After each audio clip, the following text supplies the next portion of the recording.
Welcome to another Dragonlance Saga Hangout. My name is Adam, and we are going to be talking today about the upcoming changes to Dragonlance in 5th edition, and maybe a little bit of historical changes to try to add a little bit of context, try to work through some of the rumors and some of the little bits of information that have leaked out about the upcoming changes from 5e, and try to contextualize, I think, ultimately, why any changes would happen and how they actually affect the setting or not. So let's introduce all of our panelists. I don't know if we call that a guest, panelist. Chuck, would you like to introduce yourself to everyone? Yeah, my name's Chuck Martinell. I work with Dragonlance Nexus. I was one of the authors on Tasselost's Pouches of Everything, Champions of Krynn. I've worked on some of the 3.5 stuff. I moderate the forum or the board, the Facebook. That's what we call it nowadays. Showing my age there a little bit. And the alt Usenets. Yep, the email list. Yeah. But yeah, so yeah, that's who I am. I'm a Dragonlance lover since I was about 6 years old. So yeah, well, about 40 years ago. You're releasing a revised version of the Tasselhoff Pouches of Everything, right? We are. We went through and added about 20 more pages of material. Went through and cleaned up a lot of stuff instead of releasing an FAQ. Just really, and we cleaned up all the art. We commissioned art for the book, and we got rid of a lot of the tired art that we've seen on the Nexus for years and years and years. So everything in the book should be fairly fresh. It's awesome. Yeah, it's good. Yeah. Chris, we just see a big Skype logo. You want to introduce yourself? Hi, my name is Chris Andrew. I am a Dragonlance super fan. I edited the super myself. Just consumer for a long time of all the products that Chuck has worked so hard on. I contribute nothing, but I just absorb it all. Just been a Dragon fan since back in the early days in the 80s, and just really appreciative to all the people that work so hard on it, Chuck included. Thank you. How about you, Curtis? Oh, I'm just a nobody who's been playing D&D since 1997. I started DMing in 2001 when I was in school, and here we are, still playing, still DMing. I never got a chance to play Dragonlance during 1st edition, but I did get a chance to play Dragonlance during 2nd edition AD&D. Nice. And then we did the 3rd edition version of Dragonlance for a little while, but it was a good time. It was good time. Well, thank you all so much for joining me. Again, we all have varying degrees of exposure to a bunch of the intertubes perspectives on everything that's coming down the pipe with Dragonlance for 5th edition. Again, this is before 1D&D is going to be coming out, and so the rules, as far as I understand it right now, should be in line with everything we already know. And I think that's important to note because that helps ground it with an established game system in order to speak to any potential changes. But ultimately, and please correct me if I'm misunderstanding this, it seems most of the fan furor about any potential changes, those who are, sort of up in arms about it, is based on lore changes and not so much mechanics. Is that correct? This is where we all stare at each other, wondering who's going to talk first. Chuck, how about you? Yeah, from what I've seen, most of the complaints have been about lore changes. You've got the classic story of Chronicles, which I think we all know. For a lot of younger fans, that's usually the first set of books they read for Dragonlance if they read the novels. Mm-hmm. And Dragonlance is one of those unique settings that the books have tied into the gaming side for some reason for so many years that it's hard to separate the two now. So a lot of times people look at what's in the book as canon, and that's the only way it could be. And what's being written and released, if it doesn't match up to it, let's get the torches and pitchforks and let's go to town. Yeah. Well, let me address the chat room really quick. Apocalypse Dan, thanks for joining live. JB, how you doing? Curtis is breaking the fourth wall in here. He's in the chat room and on the camera. Savage, thanks for joining live. Michael, it's good to see you. Adam Super AC. Man, I wanted Super. Damn it. I guess you win. Thanks for joining live. Let's see, who else? I think that's it for now. If you have any questions or comments, your thoughts, throw them up in the chat. Whether they're reflecting off something that we're saying here or just thoughts you have. And we'll get to them, we'll address them, and we'll try to have an open dialogue here. Let's have a little bit of fun. So, Chris, you're actually playing a 5th edition game now that is a sort of a adjustment of the original AD&D modules for Dragonlance. Is that correct? Exactly. Yeah, having a lot of fun with it. So we're playing the old school one, but we, the best we could. Tazelhoff's Pouches of Everything was a big help with a lot of that conversion. And you do have to make some adjustments to the current rule. Like I was talking to another fan, the healing aspect where you take a long rest and you heal in the entire. Oh, man. And the return of the gods and magic, if you can accomplish the same thing by just taking a long rest. So you do have to kind of tweak some of the 5e rules to make it compatible with the original modules. Right. Do you feel like if you didn't make those changes, does that break the veneer of Dragonlance for you? Like, I guess maybe let's do like a round table here. Go ahead.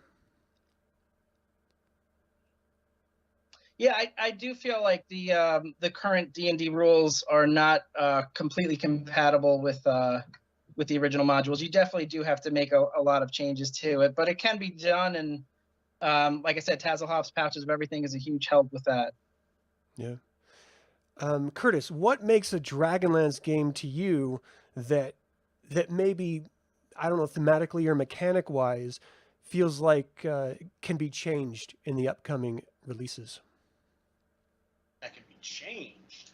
Okay. Well, meaning, that because we have some idea about what changes are being made, how you see Dragonlance, does D&D 5e and the Warriors of Krynn board game, whatever we know about it so far, does that feel like it's breaking the way you see Dragonlance as a campaign setting? Well, Dragonlance has always been kind of a mature war story. At least if you go by a lot of the books surrounding that particular era, and a lot of the different eras always center around this sort of exercise of force between two nations, two races, even two ideologies. So I feel like that's like one of the core that's one of the core themes that you can't really mess with, because in the few campaigns that I've been in for Dragonlance, the most boring one was when there was no war going on. That's not to say you can't have a lot of cool adventures in the world of Krynn when there's no war going on. It's just Krynn really tends to write very well, both from an author's point of view and from a DM's point of view, when you have the backdrop of there being this more global conflict going on in the background. Because that means that there's a lot more moving parts outside of this exact scene that you and your players occupy in. There's a lot more going on over here. Right. And that's that's an element that can't really be messed with, or at least in my opinion shouldn't be messed with. Well, another thing you can't really mess with is a lot of Krynn is based off of absolute good and evil.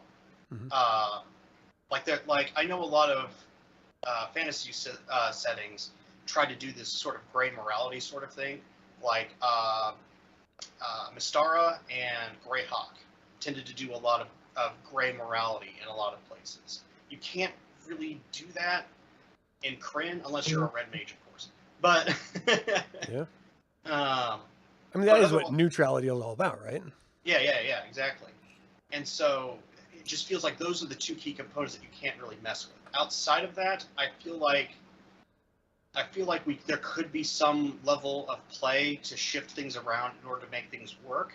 But at the same time, like Chuck and Chris have said, this is a heavily written about setting. There's whole sections of novels about this world setting, and you cannot invalidate any of those novels, because now all of a sudden, if someone decides to buy that novel from like a Barnes and Noble or something, now all of a sudden what they're reading is now invalidated. Mm-hmm. So, like, obviously, if you were making a war setting after all the other novels have been written, that's all untapped potential. You could go with that. But if you're specifically going for, we want to set this campaign in the War of the Lands, then it's like, okay, there's a whole bunch of books that are already written about how this goes down. Mm-hmm. Yeah.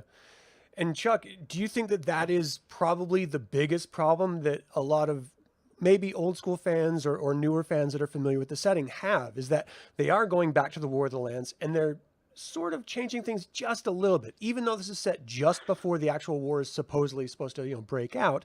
There are some elements to it that are different. Yeah, I've always said the biggest mistake they'd ever make is revisiting the War of the Lands. And that's, it's iconic, but it's also one of those things, it's very much like a mold. There's things in there that people have researched and spent hours and hours understanding as a fan base that has to be a certain way. If you go off that script, it's going to be a lot of difficult feelings and things like that. It's very, very, very highly, there's tons of stuff on that period of time already also. So you've got the original DL 1 through 15 already out there. You've got 4 source books on the War of the Lands out there.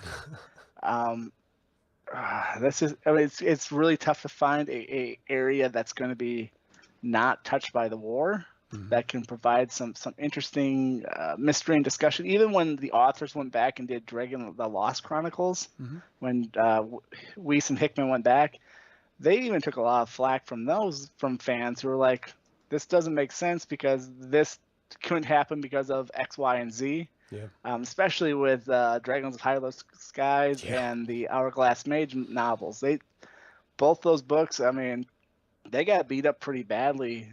And these are the authors who took a lot of criticism. The 2 people that most of the people associate with the world. Now we're going back and we're going to try to use Northern Solamnia as the backdrop. I don't like playing with fire. Yeah. Well, and that is like clearly what they're doing. I mean, from trying to sort of step out of it and think in terms of the design team, they're thinking how could we integrate Dragonlance as a campaign setting that differentiates it from every other campaign setting? Because, it seems like they're always wanting to have one defining aspect of it. And clearly it seems to be war. This is the war setting for Dungeons and Dragons, in their opinion. This is, how we're going to approach it. Why they chose the War of the Lands? Well, obviously it's got to be because it's the most popular era.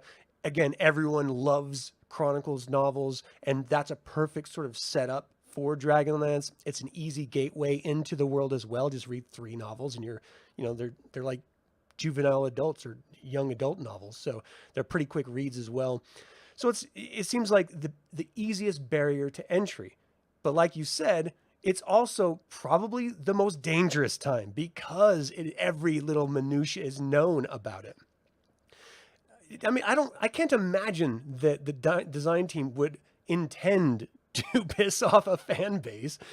Their biggest job is trying to incorporate one more setting that is dramatically different than most other settings and make it seamless and integrate so you can bring characters from one world to another through Spelljammer, and all the rules still work the same. If you love using magic in one way, it's going to be the same if you bring it over to Krynn, even though that was one of the fundamental issues that separated Dragonlance from all the others, is the way it handled some magic components, especially in this time frame.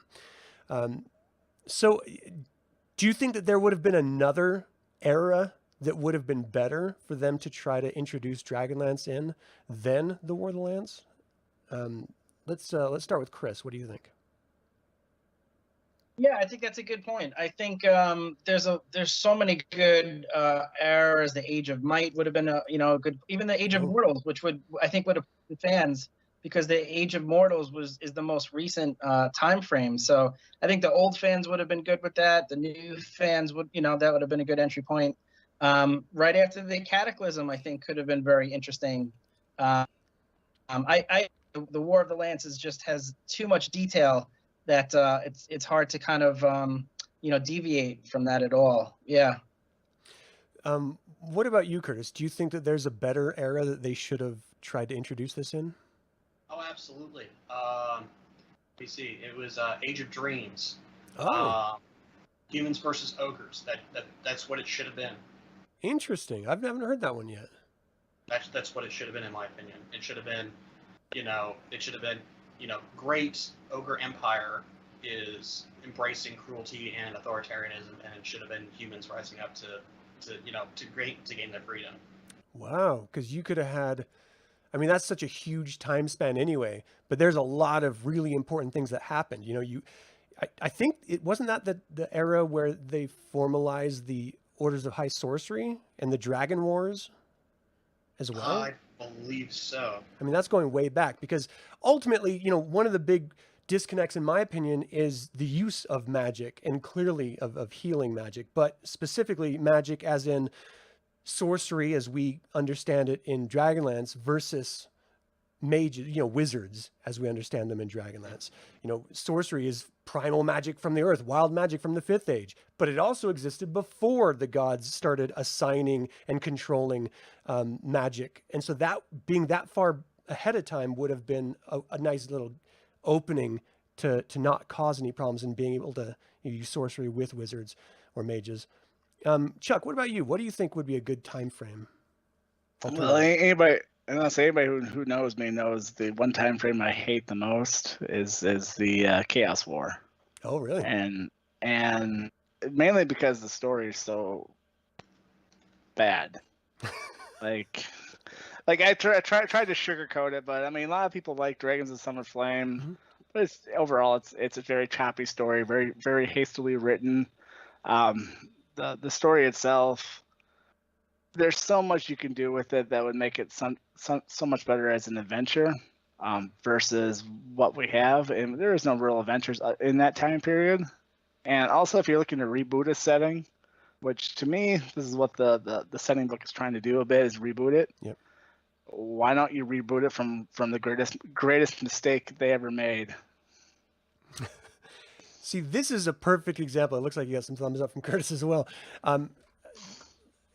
Ryan, thank you so much. I really appreciate that. I'm going to come to that in just a second.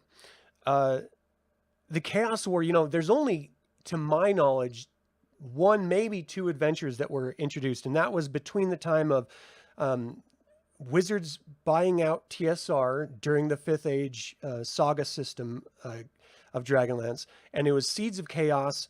And there was another one that might have been around that same time, but Seeds of Chaos dealt directly with the war in Palanthas and having to go into the Abyss and fight and stuff. And it was done primarily in the Saga system, but then Wizards saw that those sales were flagging, and so they added in AD&D 2nd edition as game mechanics that you could also use to play. So that would be an interesting time, and we know that it was originally supposed to be a trilogy, the Summer Flame, and so maybe it wouldn't have been so choppy if they actually got to do the other two books, and maybe that would have also changed this first book. But I agree that time was the most tumultuous, and I can't understand why anyone who has been a Dragonlance fan who lived through 2nd edition to Saga system is somehow saying that the changes from 4th or 3rd edition to 5th edition Dragonlance is a big change. Nothing changed more than the Saga system changed.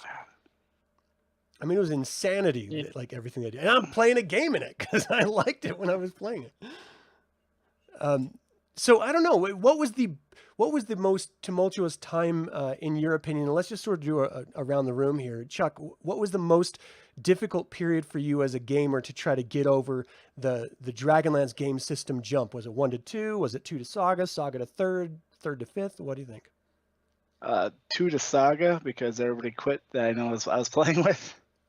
A lot of them just did not like the card system. Didn't understand it. Where's the dice? Why are hit points the way they are? And which a lot of Saga ends up kind of going into 4th edition, which trickled into 5th edition a bit. So But yeah, that was probably the roughest time period. It was the time period I hung it up even. Like, wow. I couldn't find anybody to game with. I was just like, no one wanted to play Dragonlance, and I was like, okay, I guess I'm going to the realms and a lot of homebrew stuff at that time. Wow. Did a lot of Call of Cthulhu. Oh, hell yeah. So That's fun. yeah, that was the roughest. Yeah. What about you, Chris? What was the most difficult time period shift game mechanics? Yeah, I have to agree. The Saga system, but I think it's very underrated. Adam, you mentioned we're playing a game, and it's a lot of fun. I just think people had a difficult time with the lack of the dice. I mean, it's such a fundamental part of Dungeons and Dragons, the dice roll. Yeah. So not having that, I think, was scary to a lot of people, myself included at the time. But I think if people give it another shot, I'm really enjoying that game, and the system has a lot of positive aspects to it. I think people should revisit that at some point. It's a lot of fun, the Saga system. Yeah. Well, what about you, Chris? What is there a game mechanic change that was the most dramatic for you? Yeah, it was definitely because I never played. I think I played the Saga system once, but for the most part, me and my play group, we transitioned directly from second edition to third edition. And that was incredibly jarring because if you know anything about the core framework of third edition, all the CRs and all of the expectations of the mechanics are all based off of Forgotten Realms and Greyhawk's expectation of healing magic. And so if you try to set Dragonlance in third edition, that changes everything about all the difficulty expectations of the core game. Mm-hmm. And we had a lot of characters die in those first 5 sessions. Because, again, like, especially with inexperienced DMs who don't really understand, like, the core fundamentals of each individual system, they just pick up the monster manual and go, oh, this is a CR1 party. I will choose the CR1 creature. And then when healing magic isn't as available in Dragonlance as it's expected to be in core third edition, that ends up becoming a huge problem. Mm-hmm. And and it seems like such a small thing, but that was the most jarring part about my transition from second edition to third edition, was just how much healing was available in third edition, and when you remove that or you heavily limit it, all of a sudden the difficulty of the game is drastically harder. Yeah, I bet. Yeah, third edition was the one I played probably the least out of all the different editions. And it just felt the crunchiest. It was like the most min-max version of D&D ever created. And it just didn't really appeal to me. I'm not that type of a player. I like role-playing more than I like dealing with math. So it was a bit more challenging for me. I'm just a big dummy. Let's put a pin in this conversation really quick. This is a Dragonlance Hangout. Let's answer a question here. So Ryan asked, thanks again, Ryan, isn't the Dragonlance Chronicles ready for a serious film adaptation like Lord of the Rings? There's a huge built-in fan base. I want to start by that and say, is there a real huge built-in fan base? What do you think, Chuck? I think there's a super loyal fan base. For sure.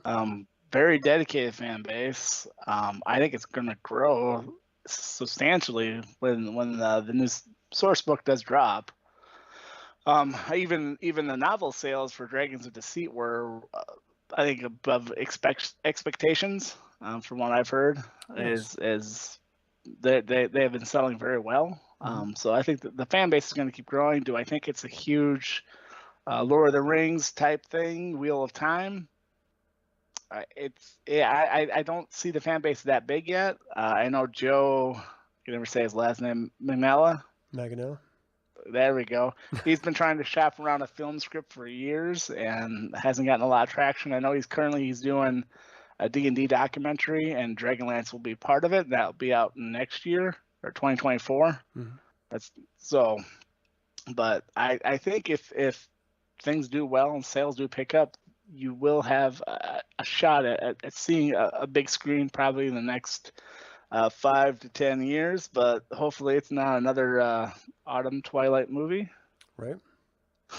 Yeah.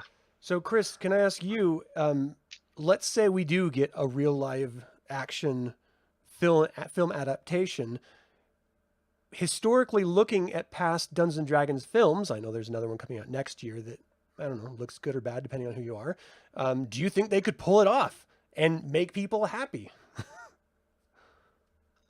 Yeah, I think the bar was set kind of low with the cartoon movie, so I think that definitely would appeal to the fans. I get excited every time there's a new fantasy setting TV show like Wheel of Time that comes out, and I keep hoping that that's going to help. I feel like the fan base is very loyal, and there's also a bit of a resurgence going on. I think the timing of these new products is not coincidental. I definitely see on the Facebook groups that there's members growing. Sages of Dragonlance and a lot of different Facebook groups. You see people joining up all the time. So I think there is a bit of a resurgence. I think, Adam, your channel has a huge, reason for that as well. So I feel like, there is a strong fan base. And I think if this product does well, I think we will see, I'm optimistic, of course, but I think we will see something in the future. But I think it's critical that this product does well. So I think even if we have criticisms of it as a fan base, I hope we support the product, buy the product and, tell, Wizards of the Coast that, yes, there is a strong fan base here. Don't ignore us. So Curtis, there is this, this sort of mode of fan support that we see. And this was probably the worst version of this, I think, is with the sequel trilogy of Star Wars, where fans are 100% into it until they are just offended by changes in what they understand as canon. Once that happens, or maybe they just don't like a particular character for any given reason, then you start to see the fans working against the IP. And arguably, we can, in microscopic ways, see that happening with some of the fandom of Dragonlance right now, of being so, sort of fists in the air about how Dragonlance is being presented thus far. Do you think that full support behind a project, even if it has things in it you don't like, is best for an IP? Best for an IP? Yeah. How to put this diplomatically? I feel like if you just focus on telling a good story and having having a good time with it, and you at least pay respect to what came before, I don't think a whole lot of people are going to be that angry about changes specifically for the sake of a movie. Mm-hmm. The thing is that like a lot of people are really hungry for a really good fantasy movie in the theaters. The problem is that the 800-pound gorilla in the room is Lord of the Rings. Mm-hmm. And so they're going to go into that movie theater wanting more Lord of the Rings. Now, obviously, Krynn's a lot different than Middle-earth, obviously. And people will know to expect that. It's just people have gotten used to things like the extended editions of Lord of the Rings and whatnot, where there's just all of this material in movie format, an entire weekend to get through it. And I feel like people are going to inevitably go into the movie theater with the wrong expectations. And so it's going to be very important that you set the appropriate amount of expectations before even advertising it. You have to set the expectations for it before you even start advertising it. Now, I think a movie like this could work. Like I said, people really want a movie like this. Because, I don't know about you, but I'm kind of getting tired of fantasy worlds in TV form. Mm-hmm. I think something more compact like a movie would serve it a lot better. The problem is, how do you fit the entire trilogy, the original trilogy of Dragonlance, into 1 to 3 movies? You're going to have to cut some stuff somewhere. Yeah, definite time jumps. But there is a series that did that very effectively, the original Star Wars trilogy. It did massive time jumps from 6 months to years between each movie. And fans just accepted it because that's how it was presented. Of course, this was 40 some odd years ago, but sensibilities have definitely changed in fan interaction, so much that you can actually have fans throw up such a fuss that they'll literally change the teeth on the Sonic Hedgehog movie, in order to meet fan expectations of all the weird decisions to be pissed about. But I think ultimately we can extrapolate this idea of potential difficulties in converting the series into film or TV, for example, with converting it into a new edition of a game. Because you have to make concessions in order to fit in with a different game system. Because ultimately, Dragonlance was never the beginning point of anything other than Saga system. They started with Dragonlance, built a system around it for narrative purposes, and went away from Dungeons and Dragons specifically so that they could try to capture the spirit of the novels rather than focusing on game mechanics of Dungeons and Dragons. Do you think that there's ever a way to line up the Chronicles or Legends novels feel with 5th edition Dungeons and Dragons game mechanics, Chuck? What do you think? My advice is read the books. You don't think that? I mean, honestly, if that's what you want that feel and everything, you best off just reading the book. Save yourself the time and the frustration, because there's never going to be a game system that can line up with that. I mean, hate to say it, but I mean, sometimes you have a certain expectation of something, and I've played DL 1 through 15 about 4 times now. Oh wow! And I've had certain characters live beyond their death points, and characters or PCs that have just quit the game because that guy's not supposed to live. Oh wow! Yeah, and it's just like if your only hope is to catch the mood and expectations of novels, then you're best off with the novels.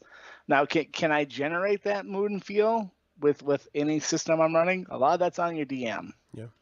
If your DM's not someone who can be resourceful and knowledgeable, it's tough to pass anything off. Then you can put pig lipstick on a pig, but still a pig. And a lot of times people's complaints about D&D, other than 4th edition, which those are real complaints, comes down to who's running your game. Are they experienced? Are you working with them as a player? Or are you just being that a-hole character or an a-hole player who wants things a certain way? So, but yeah, I think overall, to me, 5e can capture mechanics, but you have to really redesign things and make it work.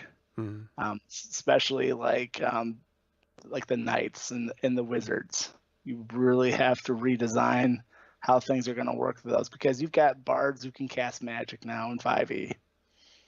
That's not a hard thing to shoe in, but it's a hard thing to shoe in War of the Lance because this is a new concept. Yeah.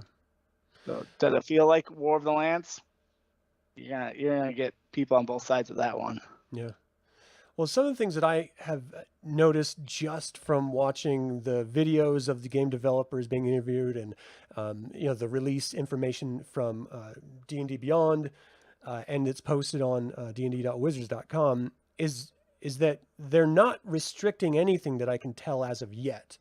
They're basically just adding, moon magic in a very seemingly non-Krynn way, in my personal opinion, but people will follow on different lines than that. Knights, which seems fair enough. I don't have any problem with that. The way they altered the Kender, I'm okay with, I guess. There's little lore things that always kind of scratch me a little bit off. Like one thing I noticed was in the preview, everyone is supposed to have been invited to this town by a female Knight of Solamnia, but they didn't exist. There was, maybe in pre-Cataclysm era, there was 1 or 2. But the fact that, like, right now, the strength of Sturm's sacrifice, there was a lot of different things for me.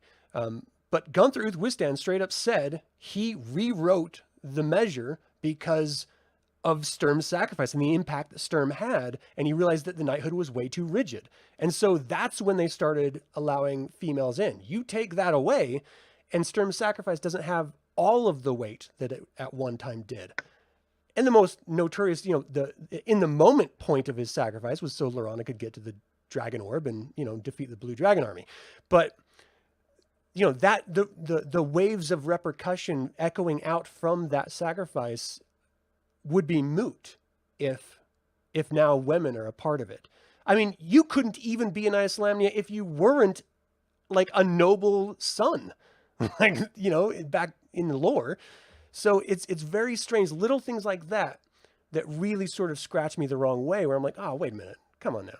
And then what about healing magic? Now, 5th edition is lousy with healing. Short rests and long rests and tons of different spells that can heal you up quickly. That shouldn't exist in this time period because this is before even the companions. I mean, does stuff like that bother any of you? Let's start with you, Chris. Does that get under your skin at all? Yeah. Yeah, definitely. I think that's exactly where the fans seem to have some of the biggest complaints. And I'm glad you brought that up with the female knights, because I think most of us, or all of us, should be for inclusivity.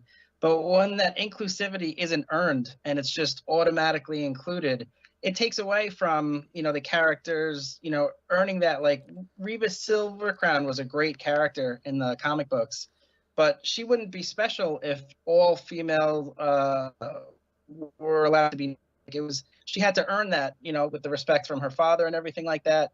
So I feel like if there's female knights everywhere, it kind of takes from the individuality of them earning that right to become a knight. And like you said, Sturm's sacrifice is diminished by just having it up front at the beginning of the game, where there's already female knights. And I think a lot of fans have issues with stuff like that. The fact that Soth is now, leader of a dragon army, when he really wasn't interested in the Queen's War in the books. I think it's little things like that it's what's turning off a lot of the older fans. Well, Curtis, what do you think about Soth being a dragon army leader, supposedly? That was never his thing. Like, that was, like, he was specifically like, what? There's a war going on? I literally do not care. Like, it's like now all of a sudden he goes from just this powerful entity that's in the world, but is not actively involved. That's part of the interesting thing about Dragonlance is that, yes, large portions of the world are good versus evil, but you have a lot of this narrow band of neutrality that are just either just trying to survive or being like, I literally have no interest in this world. Especially the Tower of High Sorcery, there was that constant debate going on about whether or not to get involved, if I recall right. And of course, some were trying to assist under the table, but for the most part, it was, if I recall right, it was the general understanding of the Tower. It's like, we don't get involved with the politics of the world. We're just here to practice and master magic. Yeah, I think Parsaline is the one that broke that. Yeah, I think so. But I think it's because a god approached him about it. So, yeah. I mean, I wouldn't say no to a god either. If anyone asks if you're a god, you say yes. Yeah, that's part of why I this isn't a dig at Dragonlance in general. This is just a general dig at D&D in general. I like the idea that, because I've been recently playing a lot of Elder Scrolls video games, right? And in that setting, deities in Elder Scrolls aren't as all powerful as they otherwise want you to believe. Mm-hmm. There's a lot of power in mortal defiance against the power of a deity. That's not really something that D&D handles very well. And I feel like that might be an area of storytelling that might work well in Dragonlance, especially if it results in more warfare. But I don't know if that's really a subject we would be tackling in the War of the Lance, not specifically. But that's just, you brought up the god coming to visit them, and it was that just popped out of my brain. Sorry about that. Yeah, no, it's fine. Chuck, can I ask you, because Soth isn't just coming out with his skeleton horde, he's literally flying a death dragon. And though in my memory, there's only one reference to death dragons, and that's at the end of the War of Souls. Does that bother you at all? Nah, I grew up playing Death Knights of Krynn.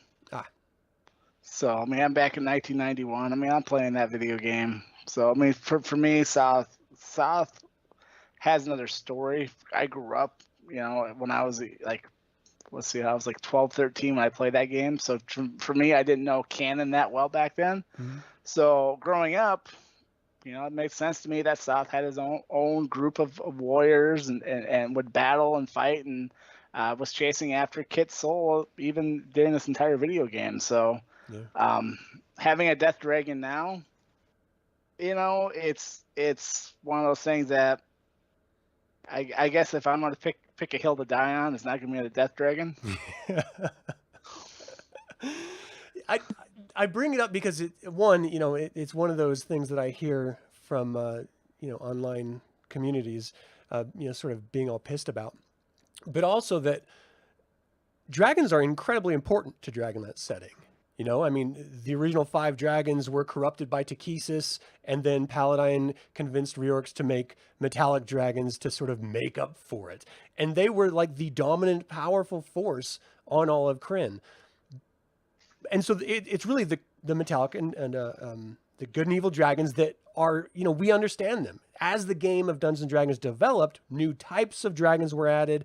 Eventually in the 2nd edition, we had like amphi-dragons and sea dragons and stuff. And even in 1st edition, there was sea dragons in your fight to save Istar in DL 11? I can't remember. 8 maybe? Anyway, so, it starts to slowly expand different types of dragons in Dragonlance. And certainly as soon as Chaos Dragons hit the mix with the Chaos War, and then we started seeing Shadow Dragons and, all sorts of different types of dragons showing up in Dragonlance, that sort of blows the doors wide off any complaints. And I guess my point in bringing that up is Dragonlance lore has always changed and evolved. Even Lord Soth's backstory, Raceland, how he got introduced into the School of Sorcery in the first place, the Academy of Sorcery, like those changed over time, even sometimes by the same author. The original poem about the Legend of Huma is wildly different than the Legend of Huma novel by Richard Knack. There's literally no stag anywhere. So, I mean, Dragonlance has always altered and always changed and always reneged little points and always conflicted. And then later editions would come out or later novels to try to, sort of reel things back in based on the understanding of the designers or the authors at the time of making it. Drow were a part of it. There's references to an orc being in Dragonlance, which we know aren't. So, Chris, for you, does this sort of altering of what we understand as canon, since it has always been the case that it has always changed, should fans even be bothered by it? I think they have a right to be. I just hope they don't let it take away from supporting the product. I was talking to someone on one of the new Facebook chat groups, or he's new to the Facebook chat group, and he said that he only started playing Dungeons and Dragons during the pandemic. He was a younger guy, and he didn't know anything about Dragonlance. And so, I referenced him to, DL Nexus and to the channel. And I told him, like, start with the Chronicles, and I hope you get as hooked into it as I love it. So, I think we have to try to, grin and bear it a little bit as older fans and just, hope that this is going to be good for the setting and it's going to help grow the fan base. I know, like, speaking of Star Wars, like my son, who's 9 years old, his favorite Star Wars movie is Episode 9. Wow. And as much as that pains me, as an old school fan of that franchise, also, I just have to accept that sometimes some of the newer things are not necessarily, made for the older fan base.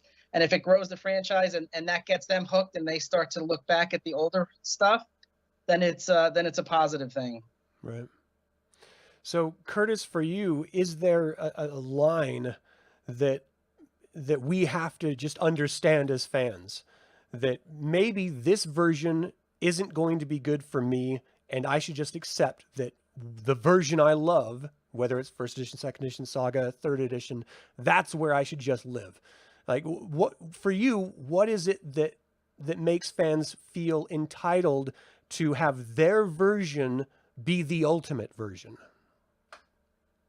Well, there's not just there's a sort of emotional investment that goes into a lot of these games, and you don't want to, especially in the game so social as D&D is, you don't want to invalidate the experiences and the memories and the nostalgia that a lot of the older crowd has. You don't want to invalidate that, but at the same time, you have to be willing to reiterate on an existing idea in order to perhaps find a more perfect expression of that idea.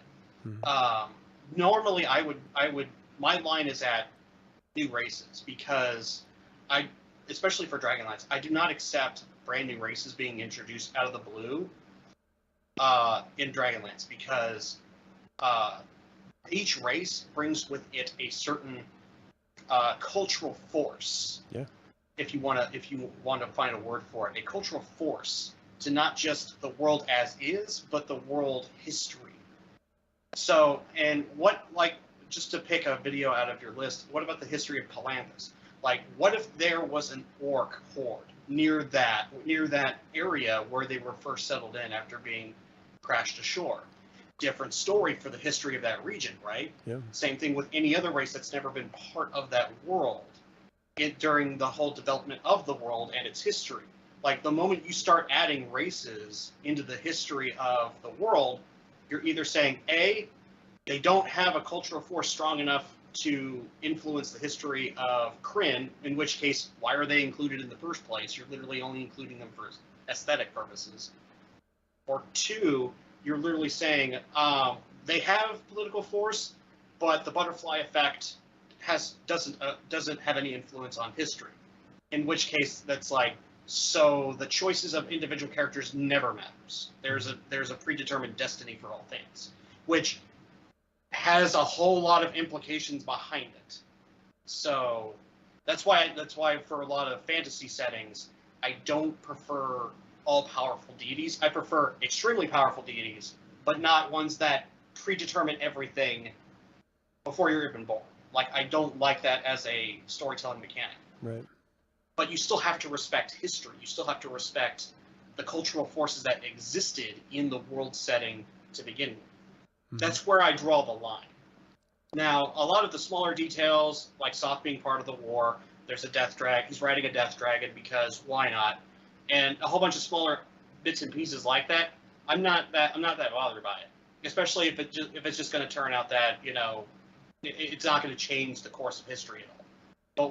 But like I said earlier, when you introduce one or more new races, especially if you introduce the whole slew of races from Monsters of the Multiverse into Krynn, that's a lot of cultural force that is suddenly decided to either A, not be potent, which would be insane, or B, not have any influence on the shaping of Krynn's history altogether, which would also be insane. So, and I'm sorry to go on at length about it. It's just that's why you're here, man. As I get older, the more I appreciate the strands of history. Yeah. Derek, thanks for joining live. Goldman, great to see you. Derek saying the system does not matter. If you have friends that enjoy playing a game, just have fun. System is a framework. I can't think of anyone better to sort of address that notion than Chuck, who has literally worked on fan-created content for, what, decades at this point? way too long, apparently. So what do you think about that? I mean, as a fan, you're devoted to this IP so much that you create custom rules if there are not official rules. Once those official rules start to roll around, you guys, maybe keep your own or adjust them a little bit or whatever. But like, does the addition even matter for you? No, I mean, I've played Dragonlance. I've played D&D since I was a young kid. I mean, I've played role-playing games for a long time. So, if I said I played Cthulhu, I played Delta Green, I played Star Trek. I've played a multitude of different of settings and systems. We've run Dragonlance and Fate. We've done Dragonlance using Cthulhu rules. Really? With the Cthulhu character. It was a Halloween kind of one-off where we went to Darkguard Keep and visited it. So. Oh man, I'd love to watch that. Yeah, it was a lot of fun. But the group running it was what we were all like jazzed to do that. If I pulled 6 random strangers off the street and said, "Hey, I've got the greatest rule set ever. I'm the greatest DM ever," I guarantee it's going to fail. Mm-hmm. Unless we're at a con, and then they're like, "Yeah, I paid $4 for this. Yep. Entertain me." So, but yeah, I think it doesn't really matter about rules and things if you got a good group of people you're playing with. Mm-hmm. That's where the fun is. That's where the stories come from. When 10 years down the road and you're telling about the time when so and so took the jewel off the demon's eye or whatever. That's where those stories come from. And that's the nice thing about the ventures that are coming out.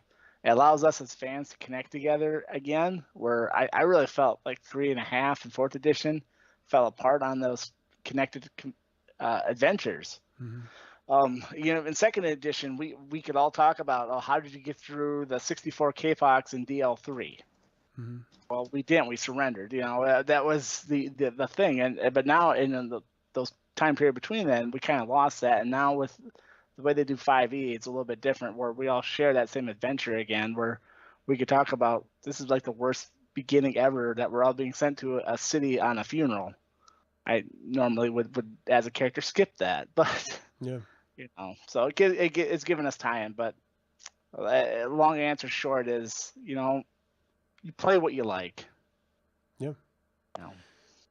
I guess the importance of this question in the context of our discussion may lie in the fact that when we play in a different edition, we typically alter the edition in order to fit the lore that we understand Dragonlance to be.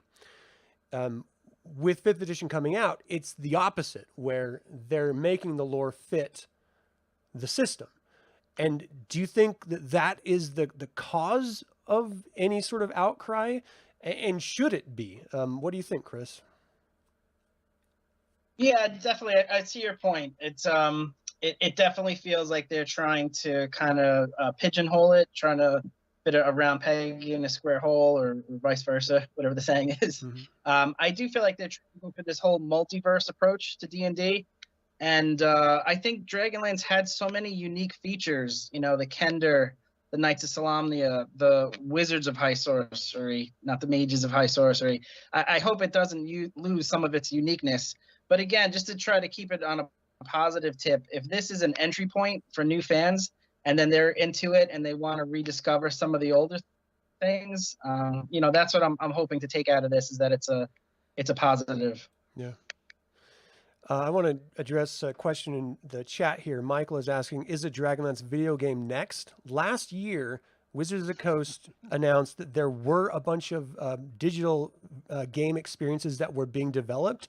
And he did mention the War of the Lance in a strategy context, but whether he meant at that time, because we didn't know, the board game that is now out, or whether he was, suggesting there was going to be a video game version of the board game as well, I don't really know. Plus, Hasbro and Wizards of the Coast has gone through changes since that was announced. So who knows? I mean, just a couple months ago, Wizards of the Coast was taking a full media assault approach on Dungeons and Dragons, where they were going to be making movies and TV series, and they were just going to be branching out the IP. But now with the new leadership, that seems to have sort of been dropped, and they're sort of pivoting direction, as Dungeons and Dragons sales have been lagging as of late. So who really knows? When you're talking about trying to create something long-term, like the development process, like a Marvel universe or a DC universe or something, or Star Wars, with a company that pivots on a dime based on sales, there's no way to plan those big, projects. I mean, we're lucky we're getting any Dungeons and Dragons film after the previous ones had all flopped. And just based on the history, this one will probably flop. And so with that in mind, sort of guiding some of the questions I was asking earlier, maybe we shouldn't have a Dragonlance film because they may not know how to execute it. I mean, for me, reflecting on series like House of the Dragon, those scenes of like dragon fights, that would be amazing in Dragonlance. I mean, just some of the most exciting stuff, and the political dramas, it just fits perfectly with the Dragonlance War of the Lance world.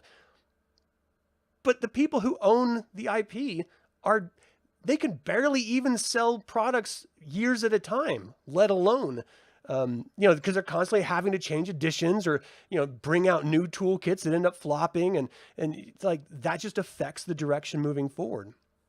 So, Chuck, if we cannot rely on the company to consistently provide a unified vision of a game system or an IP, then it is up to the fans to do so.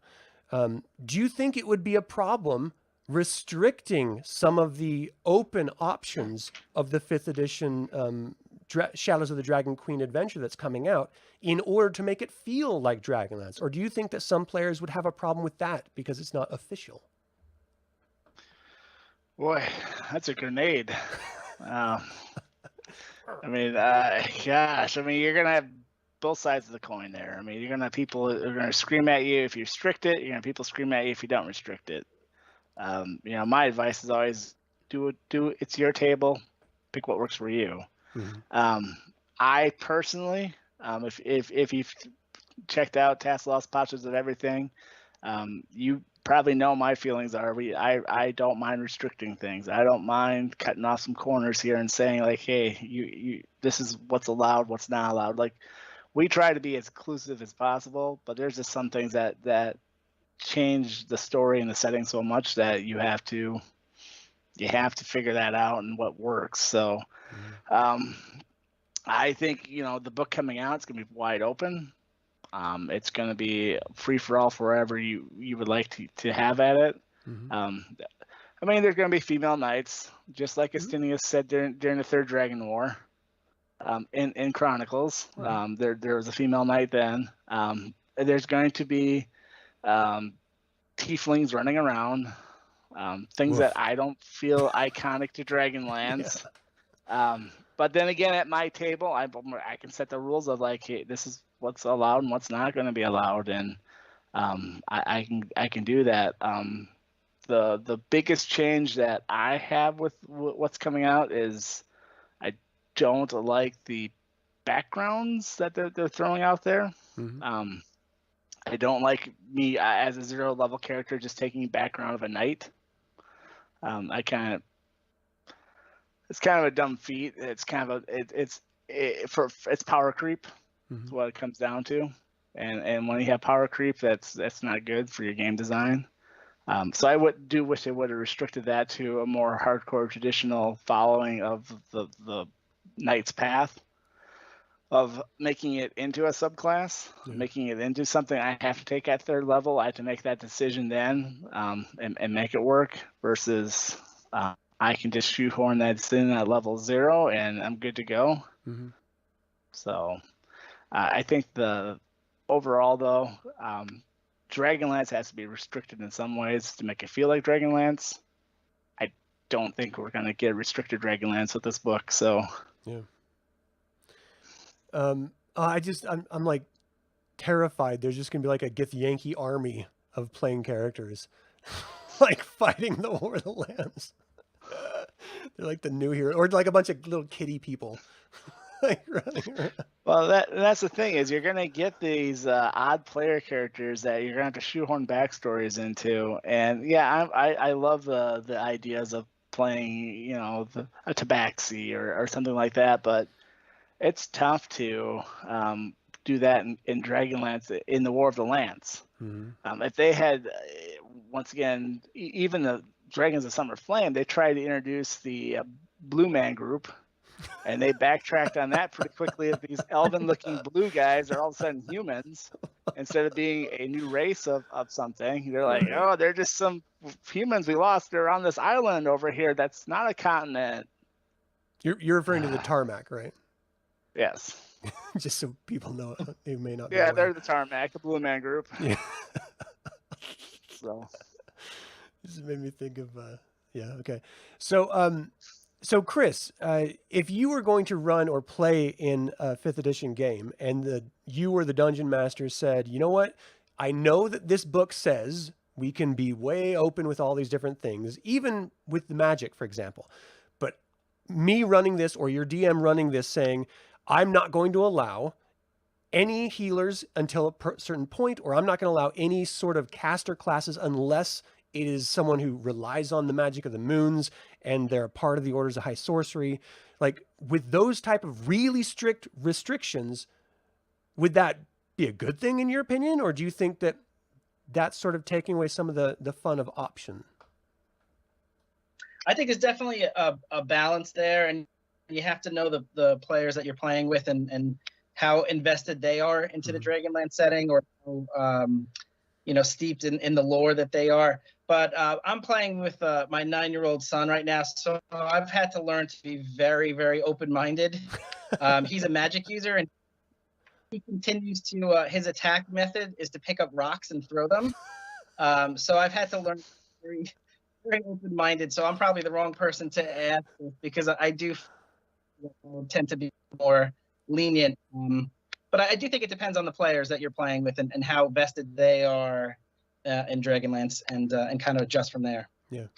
Well, we've sort of hit the hour that I was planning for this discussion. And so I want to sort of wind down the conversation, but I want to give everyone an opportunity of saying, one thing that they look forward to about the upcoming release and one thing that they're a little bit concerned about, just so we can get a solid understanding of what different people think about this. Again, without holding your breath, stomping your feet until your face turns purple. So let's start with you, Curtis. What do you like about what's coming out, if anything, and what do you not like, if anything? What I like about what's coming up, definitely the war game. Yeah. I am super duper looking towards that war game because it's looking really, really nice. Not as many miniatures as I would have liked, but it's got all the chits for it. It's great. Absolutely love it. The thing I'm not looking forward to, Spelljammer was a mistake, in my humble opinion. Just the concept of Spelljammer, right, makes it so that you cannot create a world without the context of the rest of the cosmos anymore. So you basically as a DM have to cut out Spelljammer entirely as a concept, because otherwise you're going to have people like, well, I'm going to Spelljammer my way to this world as a tabaxi, and it's like, can we not? It's not even the fault of the Dragonlance book by itself. Yeah. It's just the fact that we know they're going to say, hey, we could have all these new races in Dragonlance, and it's like, do you understand what you're doing? Yeah. But I've already spoken about that. So. Well, let's go counterclockwise. Chris, what do you really like about it, and what you don't necessarily like about it, if anything? Yeah, definitely. No, there's a lot that I am positive about, and just in general, if you think about where the setting was about 4 or 5 years ago, there were no books, no gaming products. There was no DL Saga channel. So I think the Dragonlance setting is in such a positive place, and I'm optimistic. Specifically, what I like about the new setting is I do like the story idea, where you're starting out in a town. You get to do some fun things. I think there was a fishing contest they referenced. I think that is a fun idea, similar to the way you started the Saga game, where there was pie eating contest. Some of your ideas. No, I like the idea that you get familiar with a town, and then all of a sudden the armies come. I think that's a pretty cool entry point. Yeah. As far as negative, I'm just worried that they're changing the lore of what occurred during the War of the Lands too much. And if it gets to the point where the companions are kind of obsolete and their sacrifices have nothing to do with the storyline, I just feel like that's tough to take from a lore standpoint. But overall, very positive. How about you, Chuck? What do you think? I mean, I'm gonna start with what I'm not looking forward to. Yeah. I'm not looking forward to folks who are gonna be upset about little things. Folks who are gonna be like, that's not the right color of red for that robe, or they look at the art and they're like, that art can't exist because it's not how I pictured it in my mind. I'm not looking forward to those discussions. They're coming. Oh yeah, and it's already starting. I mean, it's just like, oh, that dragon can't wear armor. I don't know. Could they? I mean, if I was at a dragon, I'd probably armor it too. You know how expensive those things would be. You armor horses. Yeah. So I mean, and it's just an artist, how an artist, viewed the picture. So, and I'm cool if you don't like it, and hopefully you're cool that I do like it. So. That's what I'm not looking forward to is people with, this is the one point of view and it has to be this point of view. Right. I am not looking forward to calling things by like mages of high sorcery. It's because I'm going to say wizards of high sorcery all the time. Yep. Hopefully they have a good explanation for it, better than the 3.5 team did with sorcery. So I'm hoping that does exist. That explanation will make it better. Things I am looking forward to is that Dragonlance is back as in an adventure path. It's been since 2010 since we've actually really had anything coming out for Dragonlance. So my kids growing up, my oldest 13 has never actually had it. She's excited. She's read the Chronicles. She's into it. We're gonna run it, and I'm gonna run with all 3 of my kids, and we'll see how it goes. And also run with some adults and see how it goes. The other thing I'm excited about it is using that board game and setting book at the same time, the adventure book. See how well does that match up and play. Yeah. I'm also excited for just in general a new beginning. You know, the as Chris said, I'm more excited for kind of a small beginning, a quick start versus most of the books you just thrust into a war scene. You know, here war will come to you, which I love that idea. Yeah. And I'm excited to see what they come down the road. I've been told there's Dragonlance video games coming out, so That would be awesome.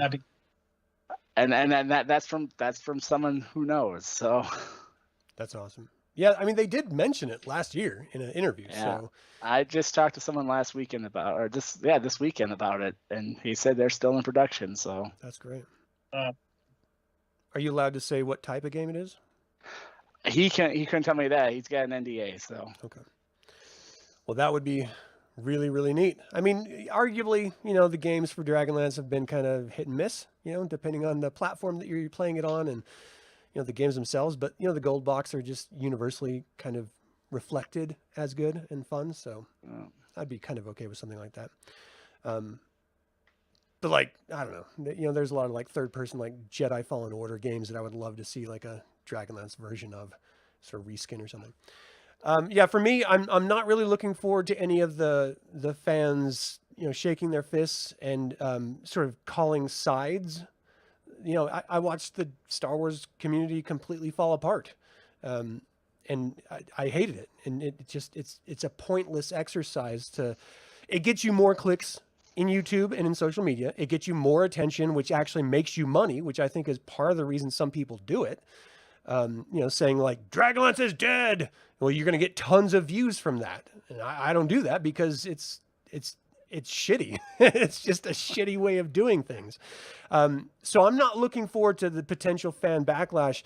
And I always just want to temper any of these conversations saying what you loved about it is still there. Just go enjoy that version of it that you loved. There are people out there who also love every version of the game. You can find groups to play in, or if you just want to sit and reread, then do it and ignore everything else. I mean, this is one of the reasons why I'm not in social media in general, because I think, first of all, humanity is the worst, but also it forces you to amplify everything to the nth degree. And I would rather see Dragonlance through the lens of me and my close-knit friends than a nameless surge of fans, you know, shouting at each other from across the internet. That has no interest in me at all. So I'm with you on that one, Chuck. I am looking forward to the board game as well. I think that war game is going to be, even if it's not exactly the best, it's going to be a lot of fun. Battle system wasn't that great. It was a very convoluted game system, you know, and it came out directly with, I think it first was DL6 or DL8 it was when they went down to Ice Reach. You could like swap out to the battle system rules to deal with the Battle of Ice Reach. And I've played the Battle of Colonisty that came with the battle system box set when it was first released originally. And it is with Derek in the chat, and it was a rough experience. So anything better than that is going to be 100% awesome in my mind. And this, you know, it's done by some, you know, names in the industry. So I'm looking forward to playing that. And it's all going to be streamed too. I'm doing the whole campaign streamed. And so I'm going to try to limit it so that it feels like Dragonlance if I have to after I've read it. So I hope you guys will join and check that out when that happens. I want to thank each of you for joining us live, and thank you guys in the live chat. Is there anything you wanted to promote, you know, where people can find you online, or any individual projects that you're working on before we hang our hats for this episode? Chuck, is there anything you want to say? I mean, you can find us on the Dragonlance Nexus.com. Most of my stuff is going up there. I'm working on finishing up Champions of Krynn Chapter 3. Cool. Learn the pleasures of saving things to OneDrive, but then losing access to it. Oh no! Yeah. No. So I had 45 pages of it typed, ready to go. I had about 10 more pages to go, and I have the account that has access to it is locked out. So, oh my gosh! So, starting from scratch again. So about halfway there again. Yay! All right, Yeah, well, looking for that. It was a delightful September. Just you screaming. Ah! Yeah. I was like, how'd this happen? They're like, well, we don't know. And it's like, why are you so useless? Chris, do you have anything going on? Where can people find you online?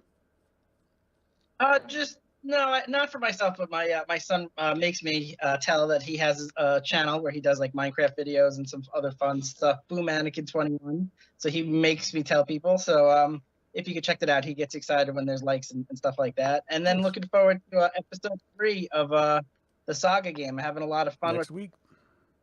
that. I know is out there. Derek is out there in the chat, and a lot of fun with those guys and with you. So that's it. Awesome. And Curtis, do you have anywhere you'd like to direct people online, or any projects you're working on? Oh no, I am a nobody on the internet, and I intend to stay that way. You people that constantly go online and share your lives with people on the internet, you are braver men than I am. Awesome. Well, thank you all once again. I appreciate your time and attention. And again, this is Dragonlance, so let's move forward and just enjoy it the way we want to enjoy it, without worrying about what anyone else thinks of it, because who cares? Have a fantastic day, everyone. Thanks for joining. Until next time, Slanjavar.